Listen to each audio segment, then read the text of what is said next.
Okay, kiddos, today we're going to do some regular adding and adding with rounded numbers. So you are going to be given a number. Here's my example, 528 plus 289. And that says actual numbers. That means we're going to work this out just like a regular old addition problem. So I know 9 plus 8 is 17. Carry my 1. 8, 9, 10, 11. Carry my 1.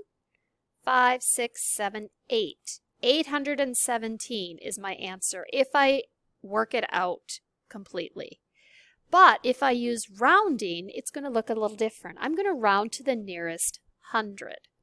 So I'm going to look at 528, and I can either round it to 500 or 600.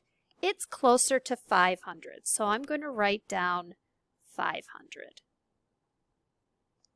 Then I look at 289. Is that closer to 200 or 300?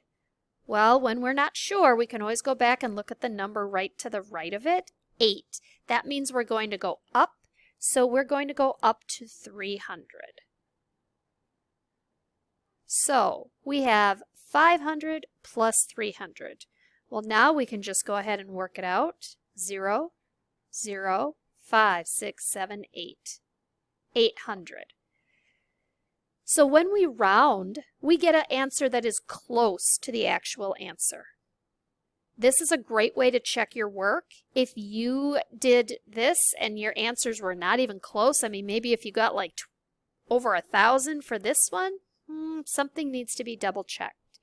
So on your assignment, you need to work out the actual problem and then write it as rounded to the nearest 100 and figure out the answer.